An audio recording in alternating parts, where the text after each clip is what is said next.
कायदा सुव्यवस्थेचा प्रश्न कायदा व सुव्यवस्थेचा प्रश्न निर्माण होईल करू नका। कायदा व सुव्यवस्थेचा प्रश्न निर्माण होईल करू नका। कायदा व सुव्यवस्थेचा प्रश्न निर्माण होईल असे कृत्य करू नका। कायदा व सुव्यवस्थेचा प्रश्न निर्माण होईल असे कृत्य करू नका। गेटवरील गर्दी कमी करा।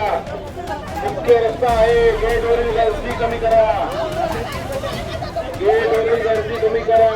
कायदा आणि सुव्यवस्थेचा प्रश्न निर्माण होईल असे कृत्य करू नका।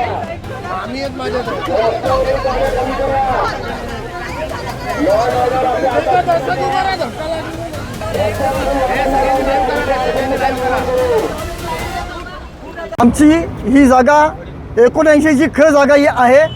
या जागेवर या बारसकरने अचानक इतर माणसं आणून बलाचा वापर करून मोठ्या बिल्डरचा वापर करून इथे यांनी गुंडशाही चालवली आहे।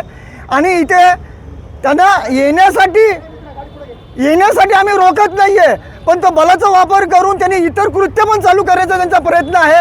हे कुठेतरी थांबायला पाहिजेत। आणि हे त्यांना काय ऑर्डर आलेली नाही, काय नाही, फक्त बलाचा वापर करून इथे ते आलेले आहेत। हा बलाचा वापर आम्ही कधी पण सहन करणार नाही। आणि हा बलाचा जर वापर करतो हा भूमिपत्र कधीच ऐकणार नाही। आणि या भूमिपत्राला न्याय पाहिजे। नमस्कार, माझं नाव जितेश एकनाथ पाटील। ही जागा आमची आहे, आमच्या वडिलोपार्जित जागा आहे।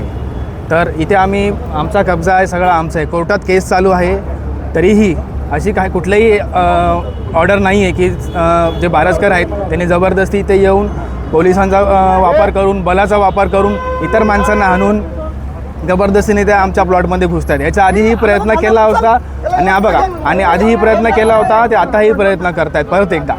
आता तर त्यांना कोर्टाने असं काही सांगितलं नाही की जागा तुमची, ही जागा कुठेच आहे ते त्यांची जागा त्यांनाच माहीत नाही आहे ॲक्च्युली।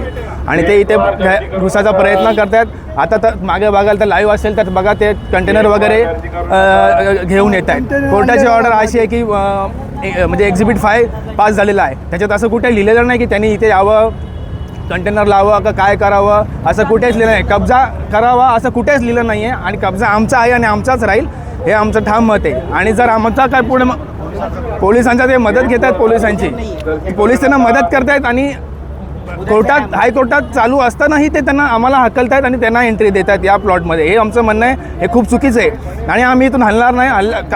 जीव गेला तरी चालेल, पण आम्ही इथून हलणार नाही। मी दत्ताराम बारसकर यांचा नातू आहे। ही जागा आमच्या आजोबांनी गेले 50 वर्ष आधी घेतली आहे। कागदपत्र सगळे आमच्याकडे आहेत आणि योग्य वेळी आम्ही कोर्टात जाऊन कोर्टाने आमच्या बाजूनी निकाल दिला आहे।